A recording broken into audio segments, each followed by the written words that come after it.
오늘 부활주일을 맞이하여 우리에게 주신 하나님의 말씀은 신약성경 고린도전서 15장 50절에서 58절까지의 말씀이 되겠습니다.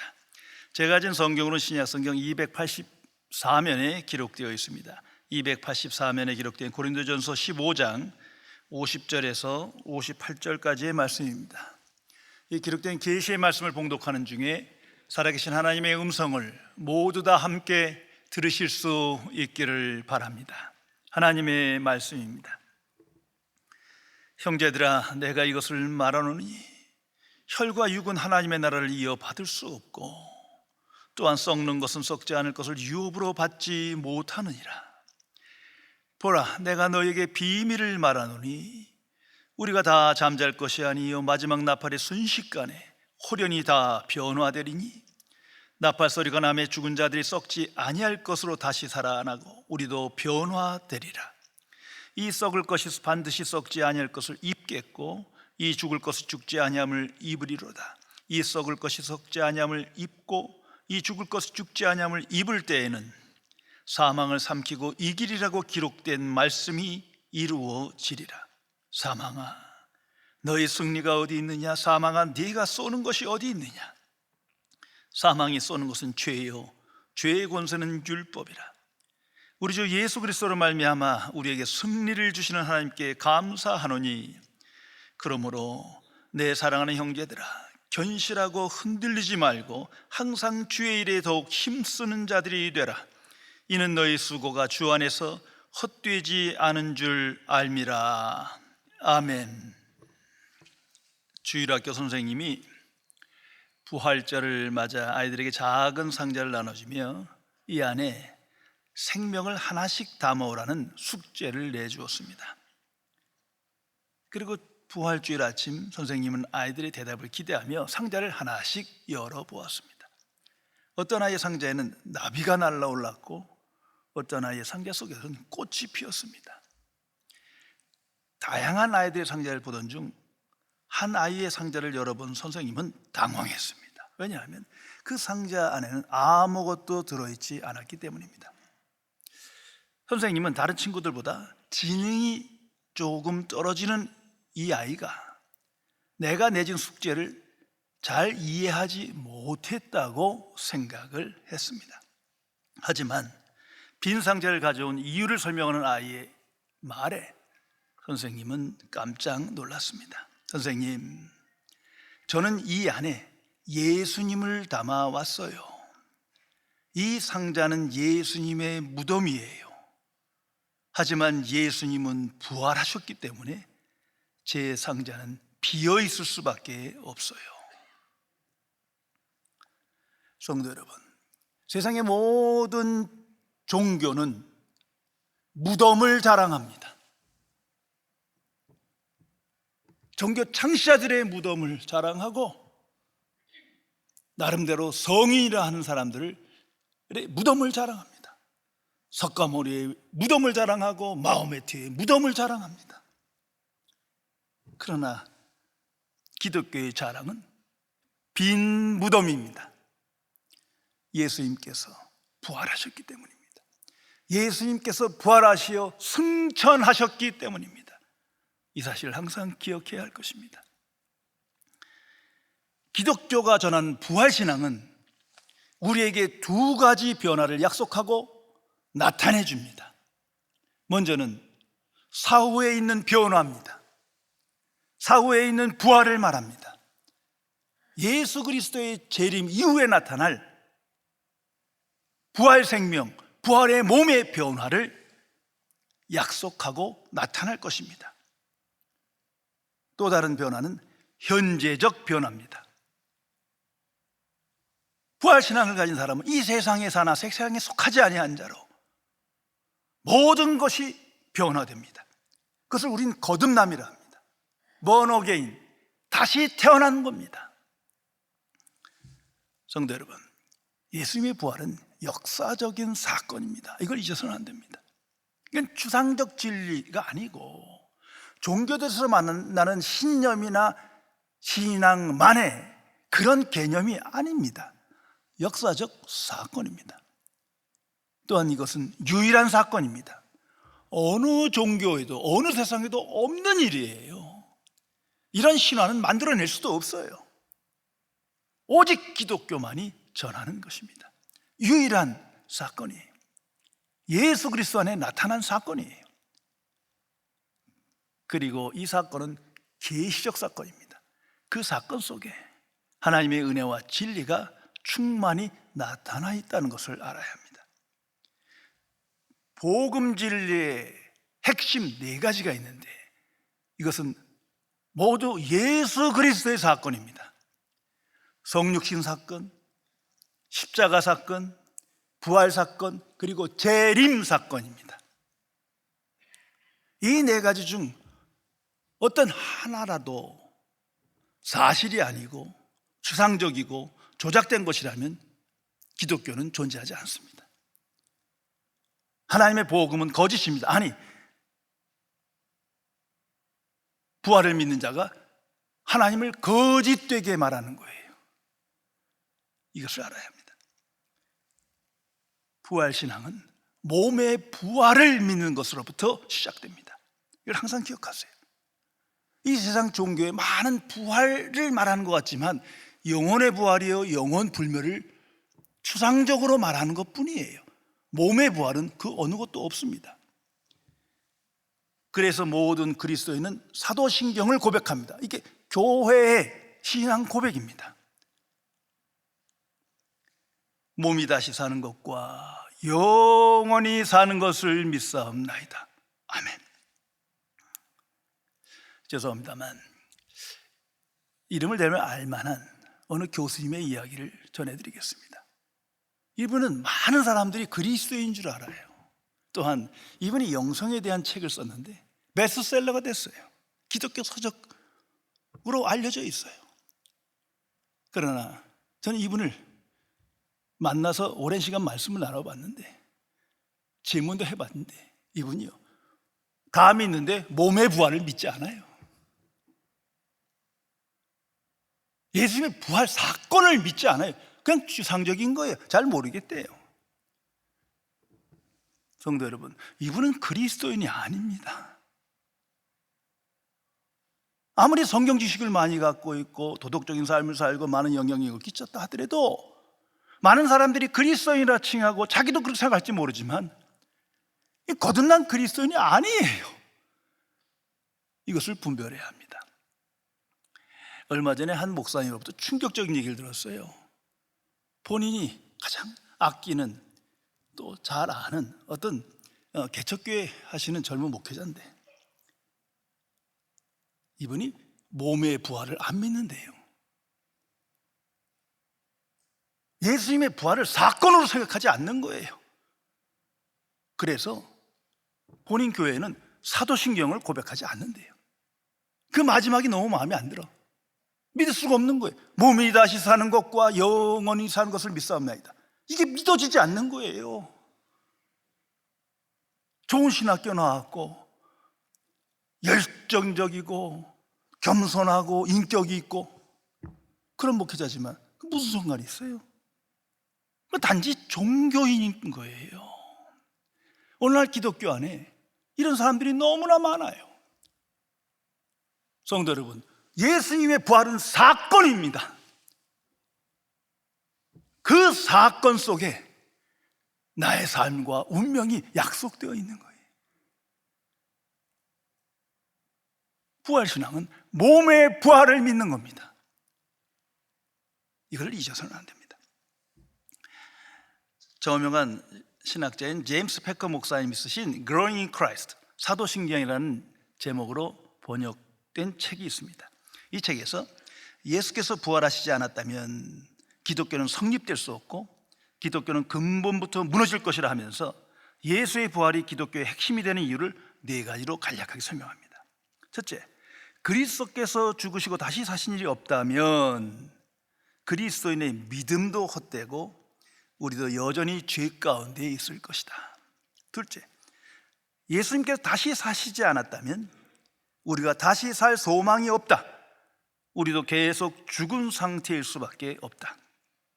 셋째, 예수 그리스도께서 다시 사시지 않았다면 그분은 지금 통치하시지도 못하고 다시 오시지도 못하며 부활 이후 초대교회에서 일어나는 모든 일이 이루어지지도 않았을 것이기 때문이다. 넷째, 예수께서 다시 사신 일이 없다면 복음서의 예수이자 살아계신 주님과 동행하는 기독교가 될 수 없기 때문이다. 기독교는 십자가에 죽으셨으나 부활하신 다시 사신 주님, 오늘도 살아계신 그리스도, 그분을 나의 구주로, 구세주로 고백함으로 시작되는 것이거든요. 예수님의 부활이 없다면 기독교는 존재하지 않습니다. 복음은 없는 겁니다. 단지 또 하나의 종교일 뿐입니다. 예수님의 부활 사건은 이성적으로 이해할 수 있는 차원이 아닙니다. 인간의 이해와 경험 밖의 사건이기 때문이에요. 이건 유일한 사건이에요. 하나님께서 계획하시고 행하신 하나님의 역사이기 때문입니다. 오직 믿음으로 이해되고 받아들일 수 있는 거예요. 하나님을 믿고 성경을 믿고 말씀을 믿고 성령을 믿는다면 믿음으로 이해되고 영접되는 것입니다. 그래서 부활신앙을 갖게 된다면 모든 것이 변화됩니다. 생각하는 것이 변화되고 가치관이 변화되고 모든 것이 새로워집니다. 특별히 내가 변화됩니다. 이것을 항상 기억해야 합니다. 오늘 성경에는 부활의 신비와 승리가 계시되어 있습니다. 고린도전서 15장 전체가 부활의 사건을 계시한 부활장입니다. 그 중에 오늘의 본문은 결론으로 기록된 말씀입니다. 오늘 성경에 이런 말씀이 있습니다. 보라, 내가 너에게 비밀을 말하노니. Listen, I will tell you a mystery. 주목하여 들어라. 내가 너에게 신비를 말하노라. 성도 여러분, 이 신비, 이 비밀은 하나님의 계획이요 하나님의 행동입니다. 인간의 계획과 행동이 아니에요. 인간이 만든 추상적인 이야기가 아니에요. 그런 신화가 아닙니다. 그러므로 경외하는 마음으로 집중하여 믿음으로 들어야 할 것입니다.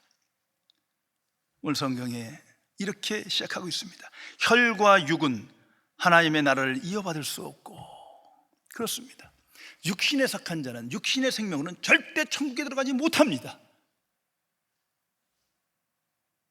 이것을 알아야 합니다. 아무리 세상에서 도덕적인 삶을 살고 영웅이라 할지라도 천국에 들어가지 못합니다. 아무리 종교 창시자라도 천국에 들어가지 못합니다. 왜? 죄의 권세 아래 있고 죄의 종이에요. 무엇보다도 그 안에 영생이 없어요. 하나님 주신 생명이 없기 때문입니다. 또한 썩는 것은 썩지 아니할 것으로 유업을 받지 못한다. 눈에 보이는 건 다 썩을 겁니다. 다 소멸할 거예요. 그것을 붙들고 그 공로로 천국 들어가지 못합니다. 물질 세계는 다 소멸할 겁니다. 그런 거로 세상 중심의 삶을 살아가는 자에는 천국에 들어가지 못합니다. 또한 마지막 나팔의 순식간에 홀연히 다 변화되니, 이건 예수님의 재림 때를 말합니다. 예수님의 재림 시에 원하든 원치 않든 모든 인류가 부활할 것입니다. 이것은 그 부활은, 그 변화는 진화나 보존이 아니에요. 새로운 창조입니다. 태초에 무에서 유를 창조하신 그 능력으로 모두가 부활할 것입니다. 그리고 그 모두가 최후의 심판대 앞에 서야 할 것입니다. 이것이 성경의 선언입니다. 이 복음의 선언입니다. 하나님께 속한 자는 천국에 들어가고 그렇지 못한 자는 지옥에 가야 합니다. 그리고 영원히 살아야 합니다. 이걸 항상 기억해야 할 것입니다. 오늘날 좀 이런 교인들 많아요. 천국에 들어가기 위해서 난 꼭 매장을 해야 되겠대. 이 몸으로 부활해야 되니까. 근데 죄송하지만 유명 목회자들도 이런 분들이 있어요.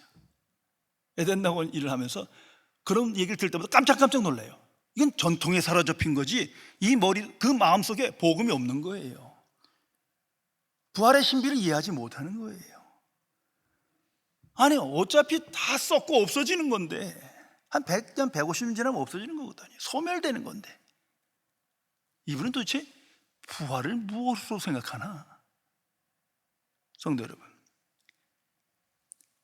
순식간에 홀연히 다 변화되리니 새로운 창조의 역사를 말하고 있습니다. 그리고 53절, 54절에 입겠고 put on 계속 반복됩니다. 썩을 것이 반드시 썩지 아니할 것을 입겠고 이 죽을 것이 죽지 아니함을 입으리로다. 이 썩을 것이 썩지 아니함을 입고 이 죽을 것이 죽지 아니함을 입을 때에는 사망을 삼키고 이기리라고 기록된 말씀이 이루어지리라. 외부적인 것을 덧입는단 말이에요. 새로운 몸을 입는다는 거예요. 이 썩을 몸이 변화돼서 되어지는 그런 차원이 아니고 이건 썩을 것은 썩는 거예요. 소멸하는 것이고 성경이 말하는 부활의 몸은 완전히 새로운 몸입니다. New body예요. 특별히 영생을 소유한 하나님의 자녀에게 향한 하나님의 약속입니다. 그게 뭐냐? 예수님의 몸인 거예요. 예수님의 부활하신 몸이에요. 부활하시기 이전에는 고통받는 몸이요, 질병이 있는 몸이요, 뭐 그러한 우리와 같은 육신이지만 그 몸의 변화는 흔적은 있지만 완전히 새로운 몸이에요. 그래서 시공간을 넘나들어 시공간의 제약을 받지 않아요. 또한 썩지 않는 몸이에요. 그 몸과 같이 변화되리라. 그리스도의 몸과 같이 변화되리라. 이것이 부활의 생명이며 몸입니다. 그것을 성경은 변화라고 합니다. 당대의 유명한 존경받는 랍비가 세상을 떠나 죽었습니다. 그런데 경건한 유대인들은 존경받는 훌륭한 랍비 묘 옆에 묻히는 것이 가장 큰 복이요, 그와 함께 천국 간다고 생각하고 있습니다. 그런 거로 이 랍비 옆에 묻혀야 되겠다 하는 생각을 하고 있는데, 랍비 묘 옆에 한쪽은 이미 다른 사람이 묻혔고 한쪽만 남은 거예요. 그 회당에 영향력 있는 부자 2명이 그 자리 서로 차지하겠다고 장례식장 앞에서 서로 싸우더래요. 저거 내 자리라고, 내 자리라고. 후임 랍비가 그걸 보다가 참 큰일 났다, 어떻게 하면 좋을까 하다가 지혜의 말 한마디를 던졌더니 다 조용해지더래요. 그 자리는 먼저 죽은 사람에게 드리겠습니다. 다 조용해지더래요. 아니, 죽고 싶지 않은 거예요. 성도 여러분, 부활 신앙을 가지면 죽음이 두려워하지 않아요. 죽음 이후에 더 온전한 영원한 세상이 있음을 믿기 때문입니다. 무엇보다도 훌륭한 인물 옆에가 아니고 예수 그리스도 옆에 붙어야 돼요. 예수 그리스도와 연합한 자에게 주시는 부활의 약속입니다. 그러면 부활의 승리, 성경은 부활 승리를 말하는데 그것이 무엇입니까? 이걸 분명히 알아야 합니다. 부활 승리는 최종 승리입니다. 궁극적 승리입니다. 영원한 승리를 말합니다. 세상의 승리는 업앤다운이 있어요. 승리했다, 실패하고 승리했다, 또 망하고, 그런 것이 아니라 부활의 승리는 최종 승리입니다. 그리고 부활 승리는 먼저 죄로부터의 승리를 말합니다. 다시는 죄의 권세 아래 살아가지 않아요. 죄의 종로부터 자유해졌습니다. 또한 세상으로부터 승리입니다. 세상에 속한 자로 살지 않습니다. 세상 권세에 끌려가지도 않아요. 초연해진 거예요. 그리고 부활 승리는 사망으로부터의 승리입니다. 사망의 권세에 두려워하지 않아요. 모든 인류는 죽음을 두려워합니다. 죽음의 권세 아래 살아가요. 죽음을 피하고 싶어요. 안 죽고 싶어요. 그런데 죽음을 넘어섰어요. 이젠 죽음이 내게 아무 영향 끼치지 못해요. 그러한 승리입니다. 또한 율법으로부터 승리입니다. 살아가는 동안엔 자기 의에 매이고 끌려요. 무엇보다도 하나님의 진노 아래 살아가요. 그런데 이 율법의 진노가 소멸됩니다. 승리한 겁니다. 그리고 사탄으로부터 승리입니다. 사탄의 영향력을 전혀 받지 않습니다. 그래서 오늘 55절에 이렇게 은유적으로 그 승리를 기록하고 있습니다. 사망아 너희 승리가 어디 있느냐, 사망아 네가 쏘는 것이 어디 있냐. 기가 막힌 표현입니다. 모든 인류는 사망 앞에, 죽음의 권세 앞에 두려워하며 낙심하고 오늘을 살아갑니다. 그 고통에서 벗어날 수 없는 거예요. 그런데 사망아 네가 이기는 것이 어디 있느냐, 네가 쏘는 것이 어디 있느냐. 사망 자체가 아무 영향을 끼치지 못해요. 사망이 제거됐단 말이에요. 아니, 사망이 죽어버렸어요. 이것이 부활 승리입니다. 부활한 자에게 사망이 무슨 소용이 있습니까? 얼마나 놀라운 승리입니까? 그리고 부활 승리는 하나님의 승리입니다. 하나님의 약속대로, 말씀대로 성취된 승리를 말합니다. 예수 부활의 사건은 한마디로 성경에 약속된 모든 하나님의 말씀이 최종적으로 이루어질 것이라는 최종 증거입니다. 이처럼 모든 말씀이 그대로 이루어질 것이다. 다시 말해서 하나님의 신실하심이 예수 부활 사건으로 나타난 겁니다. 하나님의 약속이 하나님의 뜻대로 이대로 되어짐을 보여주시는 사건이에요. 이것이 부활 승리입니다. 그리고 부활 승리는 그리스도인의 승리입니다. 하나님께 속한 자의 승리입니다. 오직 예수 그리스도 안에 연합된 자에게 주시는 승리입니다. 천국에 들어가고 천국의 유업을 받는 상속자가 됩니다. 얼마나 놀라운 승리입니까? 그 속에 나의 승리, 나의 부활이 있는 겁니다. 세상에서 성공했다, 유명하다, 영웅으로 취급받는다, 만사에 존경한다, 그 얼마 시간 지나면 다 없어지는 거예요. 다 실망하고 사라지는 거예요. 이런 얘기가 아닙니다. 부활 승리는 나의 최종 승리요, 나의 궁극적 승리를 말하는 것입니다. 그런 거로 이 부활 사건을 믿는 자는 부활 신앙으로 오늘을 살아갑니다. 죽은 다음의 문제가 아니라 이 세상 속에서 부활 신앙으로 살아갑니다. 그 사람이 영생을 소유한 하나님의 자녀입니다. 그래서 세상 속에서 항상 예수님을 기억하고 예수님의 십자가와 부활을 묵상합니다. 십자가와 부활의 복음을 증언하며 오늘 살아갑니다. 그 부활 신앙이 내 모든 것을 변화시킵니다. 더 이상 부활 신앙을 가진 사람은 세상적 관점과 사고방식으로 살아가지 않습니다. 그 끝이 뭔지를 알기 때문이에요. 허탄한 거예요. 허무한 거예요. 그러나 부활 신앙은 영원한 천국을 바라보게 하십니다. 그러기에 복음적 관점과 방식을 따라 오늘을 살아가게 됩니다. 그 속에서 살아계신 하나님을 찬양합니다. 하나님의 신실하심을 찬양합니다. 참 유일하신 하나님을 알고 믿고 증거합니다. 그분의 은혜로 내 삶이 새로워졌기 때문이에요. 소망의 사람이 되었기 때문이에요. 이것을 분명히 알아야 합니다.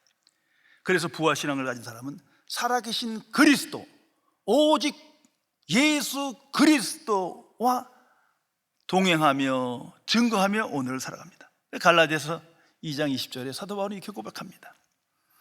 이제는 내가 사는 것이 아니요 오직 내 안에 그리스도께서 사시는 것이다. 십자가에 죽으셨으나 부활하시고 승천하신 살아계신 그리스도께서 나의 구주가 되신다. 나의 주인이 되신다. 그 믿음으로 살기에 그리스도를 아는 지식을 갈망하고 그리스도를 따르는 삶을 살고 그리스도의 영광을 나타내는 목적 있는 삶을 살아가는 것입니다. 또한 부활신앙을 가진 사람은 성령께 삶을 의탁하며 살아갑니다. 성령의 역사 가운데 내가 영생을 소유했고 부활신앙을 갖게 된 거거든요. 그래서 성령께서는 나를 예수 그리스도와 연합한 자로 오늘을 살아가게 합니다. 자기를 부인하게 됩니다. 세상 중심을 포기하게 됩니다. 오직 복음 진리를 묵상하며 하나님께 영광 돌리는 삶을 살아가게 됩니다. 이것이 구별된 부활 신앙을 가진 사람들의 인생입니다. 레미제라블의 작가인 프랑스의 대문호 빅터 위고르의 유명한 신앙 고백이 있습니다. 들어보시기 바랍니다. 내가 무덤으로 갈 때에는 다른 사람들과 마찬가지로 오늘 하루 일은 다 마쳤다라고 말할 수 있을 것이다. 그러나 나는 내 생애를 다 마쳤다라고 말하지 않을 것이다. 하루의 일과가 다음 날 아침이면 다시 시작될 것이다. 무덤은 막다른 길이 아니라 넓은 통로이다. 하나님의 사람 스펄전의 유명한 고백입니다. 나는 내가 살지 죽을지 염려하지 않는다. 죽는다면 내가 하나님과 함께 있을 것이고 산다면 그분께서 나와 함께 하시기 때문이다. 성도 여러분, 나는 날마다 부활신앙을 가지고 이처럼 담대한 인생을, 세상을 이기는 삶을 살아가고 계십니까? 세상의 모든 문제의 해결책은 복음입니다. 특별히 예수의 부활, 그 부활의 복음이 모든 문제의 답입니다. 그 부활 사건 속에서 모든 것에 대한 해결책을 얻기 때문입니다. 모든 것이 새로워졌기 때문입니다. 인류의 소망, 궁극적 소망은 예수 부활 사건에 있는 겁니다. 몸이 다시 사는 것과 영원히 사는 것을 믿사옵나이다. 이 신앙 고백 속에 새로운 소망의 사람으로 오늘을 살아가기 때문입니다. 최후 승리, 부활 신앙을 가진 거듭난 그리스도인에게 하나님이 주시는 약속이요 선물입니다.